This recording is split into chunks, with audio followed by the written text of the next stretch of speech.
Hello' everyone, মোৰ অন্য এটি মিনি ভ্লগলৈ আপোনালোক সকলোকে স্বাগতম জনাইছোঁ। আজি মই এনেকুৱা এখন দহা খাবলৈ আহিলোঁ য'ত এজনৰ নহয় একেবাৰে 15-20 জনৰ দহা পাতিছে।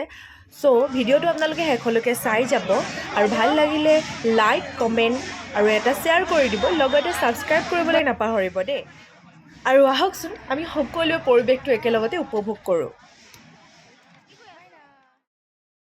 দহা কাজলৈ আহি প্ৰথমতে আমি ৰাস্তাতে পাই গ'লোঁ পানীপুৰিটো ঠাণ্ডাই হওক বা গৰমেই হওক ছোৱালীৰ বাবে মেইন। তো আমি আগতে পানীপুৰি খাই ল'লোঁ। এইফালে দাদাজন আছে, দাদাজনে বনাই আছে আৰু এই অকণমানি ল'ৰা এটাই মোক ফুচকা খুৱাই আছে। আৰু এতিয়া ঠাণ্ডাটো অকণমান কমিছে আৰু এতিয়া ভিৰৰ মাজত যিহেতু আছোঁ সেইবাবে গৰমো লাগিছে, চুৱেটাৰটো পিন্ধাই নাই। তো মই অকলে নহয়, মোৰ লগত দুজনী ভণ্টি আছে, সিহঁতো খাইছে, কিন্তু মই অকণমান বেছিকৈ খাইছোঁ।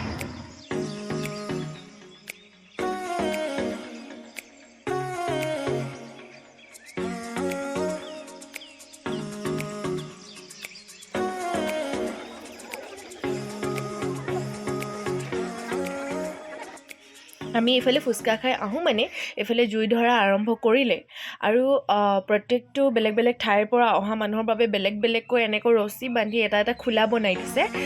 যিহেতু মই মৰাণ গাভৰু, এইখন হৈছে মৰাণ মানুহৰ দহা কাজ আৰু এইফালে চলি আছে গায়ন বায়ন, নামঘৰত চলি আছে গায়ন বায়ন আৰু সেৱা কৰি আছে। এইফালে আমাৰ বৌৱে পূৰা চানা খাই আছে।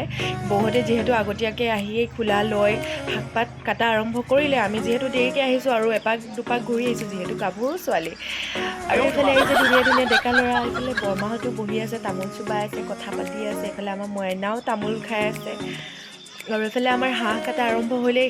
আমি যিহেতু হাঁহৰ ভাড়া আনিছিলোঁ, আমি হাঁহেই পালোঁ আৰু লগতে মাছ চাছ অকণমান দিছে ইফালৰ পৰা, চাউল হালধি তেনেকৈ দিছে। আমি চাউলো লৈ আহিছিলোঁ, ভাৰ যিহেতু যেনেকৈ আনে তেনেকৈ আনিছোঁ। আমি হাঁহৰ ভাৰ আনিছিলোঁ, মাছৰ ভাৰো আনিব পাৰি, কিন্তু কুকুৰা নচলে আমাৰ হাঁহ আৰু মাছেই চলে। গতিকে আমি হাঁহৰ ভাৰ আনিলোঁ, যিহেতু হাঁহেই পালোঁ আৰু বাঁহে খাবলৈ নাপাওঁ, অকল হাঁহ আৰু কবিৰ লগতে ভাত খাই ঘৰলৈ ৰাওনা। এইফালে বৰমাহঁতে কঠাৰ মহলা মাৰি থাকোঁতে আমাৰ বৌমাহঁতে বনাই শেষ কৰিলে ভাত চব্জি। আপোনালোকে নাভাবিব দেই মই যে হাত সাৱটি বহি আছোঁ বুলি। আমাৰ মানুহৰ মানে মৰাণ জনগোষ্ঠীৰ মানুহৰ গাভৰু ছোৱালীয়ে চৰু কেৰাহী চুবলৈ নাপায়। যদি চুব লগা হয় তেন্তে ৰান্ধনি হ'বলৈ লাগে। মই যিহেতু ৰান্ধনি নহয়, সেইবাবে মই জুইৰ ওচৰৰ পৰা এহাতমান দূৰতে আছোঁ, যাতে মোৰ বাবে বৰমাহঁতে নোখোৱাকৈ থাকিবলগীয়া নহয়।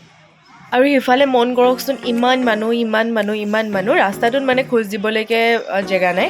তো ইফালে ওলাই যোৱাটো দূৰৰে কথা, আমি সেইবাবে বহিয়ে আছোঁ আৰু বেলেগে এইফালে কেৰাহী তৰিছে। আমাৰ এইফালে ভাত হৈয়ে গ'ল। আমি যিহেতু কাঁহী অনা নাই, সেইবাবে আমি এনেকৈ ভাতবোৰ পাতত এভাগ এভাগকৈ বান্ধি ল'লোঁ, যাতে আমাৰ বেছি বাচনৰ প্ৰয়োজন নহয়। এইফালে আমি গৰম পানী কৰিবলৈ চুঙাটোকে ব্যৱহাৰ কৰিছোঁ। মানে সম্পূৰ্ণ পৰম্পৰাগত ৰীতি নীতিৰে আমাৰ দহা কাজখন আগবাঢ়ি যায়।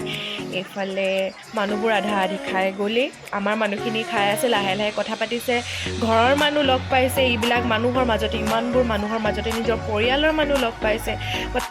আৰু এইফালে চাওকচোন, ধুনীয়া ল'ৰাটোৰ লগতে আজিলৈ বিদায় ল'লোঁ। ধন্যবাদ।